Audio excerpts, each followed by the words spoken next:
Eta zu, egongo zinateke prest urteko egun guztiak arrainen pare ura azpian pasatzeko? Mondragon Unibertsitateko ikasleen artean badaude sirena eta sirenoak ere. Zertaz ari garen deskubritzeko prest?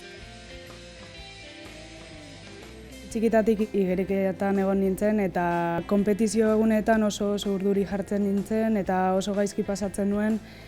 Eta ne entrenatzaileak hori ikusita esan zian, probatu ezazu waterpolon edo hortan sartu zaitez, zuri gustatuko zaizula.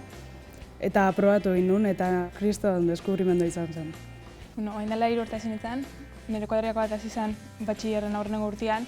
Eta ontzan, karrera hasi ginen arte, tenga, dalekete pego errepikatzen nire bai hasteko.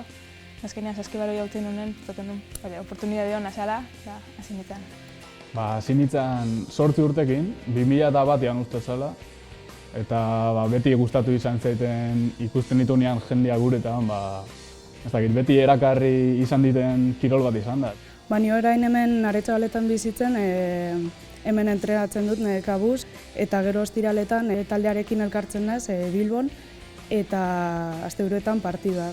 Aste honetan eman ditue 6 metroko olatuak edo, orduan aste honetan enaiz hartuko seguruna. Gero ondo balin badago, ez dakit, igual egunero dakat sartzea. Arraunean, normalian, astean 6 aldiz entrenatzea. Gogorra dira entrenamentuak, asko ite dugu, baina ordu asko sartzen ditugu. Baina polita da. Urkirolek harrapatu egiten dutela aitortu eta bizi izandako esperientziak kontatu dizkigute. Nik uste nit txikitatik beti gustatu izan zaite uretan egotea, itsaso asko maite dut eta igerilekuan sartuta txikitatik eta ez dakit, fijazio berezi bat daukaturarekin eta polita da. Olatuak hartze ditugu, mareak eramanite gaitu. Unibertsitatean egun osoan sartuta dano daukagu. Atera bide bat edo dantza edo saskibaloia edo eta ni azkenan igerilekoan sartzen naizenean askatasuna sentitzen dut. Surfian beti da naturakin gaude kontaktuan, beti kondizio ezberdina daude, olatuak eta hola. Eta orduan hori ere bai erakargarria da, ez dakit. Itsasoko kirolen zaletasuna zabaltzearen garrantziaz ere hitz egin digute. Eta kontxan jokatzea, beste esperientzia da ona fizioa, ez da konparatzen beste estropadetan da honakin, jendia emateu kriston apoio pila dakazula, zuregatik goizeko 7 iznatzeia, juteko Donostira, toki honen hartzeko, eta hori nire ustez. Nei harritu zitzaidan gauza bat izan zen, Euskal Herrian kriston waterpolo afizio asko dagoela eta ez da ezagutzen. Eta hori nik uste promozio falta dela. Interesgarria izango zen hori pixkat bultzatzea barruko jendea itsasoko kirol eta pixkat bultzatzeko eta ezagutzeko futbolaz eta saskibalaiaz aparte ze beste kirol mota dauden.